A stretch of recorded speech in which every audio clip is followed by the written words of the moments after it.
The story of the Kunama lands, their wildlife, and the impact of nomadic migration is rich with cultural, spiritual, ecological, and political layers. 1. The spiritual role of wildlife among the Kunama. The Kunama people, one of the oldest ethnic groups in Eritrea and northern Ethiopia, have traditionally lived in close harmony with nature. Their worldview is animistic, meaning all natural entities, including animals, trees, rivers, have spiritual essence. This shapes how they relate to wildlife. Elephants. Elephants were seen as spiritually significant animals, symbols of strength, endurance, and wisdom. Their movement through Kunama territory was often regarded as a natural blessing, a sign of rain or seasonal renewal. Some oral traditions prohibited killing elephants, unless in self-defense. Lions. Lions held a place of both fear and reverence. Some clans associated lions with ancestral spirits or omens. Killing one was considered dangerous spiritually. The lion's roar was seen as a cosmic voice, a sign of power and transition, ecological taboo and conservation. The Kunama observed spiritual taboos that protected certain trees, rivers, and animal species. Sacred groves and ancestral hills were off limits to hunting and farming. These created micro-refuges for biodiversity. But as external nomadic groups with different belief systems entered Kunama lands, these taboos were often not honored. Sacred places were grazed, logged, or cleared, leading to a breakdown in the spiritual ecological balance. Jet 2. Reintroduction and restoration. Can it be done? Restoring wildlife in Kunama lands, especially elephants, lions, and antelope, is possible, but it's complex. A. Steps toward restoration. Habitat recovery.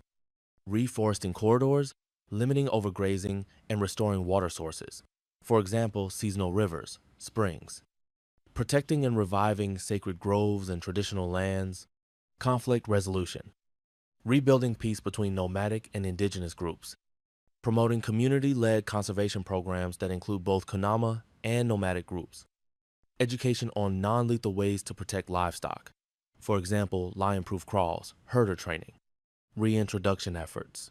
Species like antelopes or hyenas may be reintroduced first. They're more adaptable. Elephants and lions need secure, connected, and peaceful landscapes.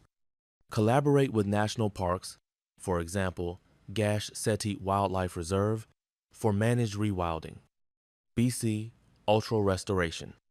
Revive spiritual practices tied to nature.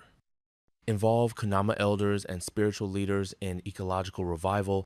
They are memory keepers of a time when humans and animals coexisted harmoniously.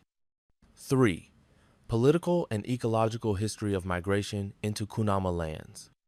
The Kunama region, especially Gashti Barentu and the western lowlands, has long been a crossroads of peoples, but in recent decades, the nature and scale of movement changed. A. Historical patterns. Kunama have inhabited the region for thousands of years, maintaining agro-pastoral lifestyles.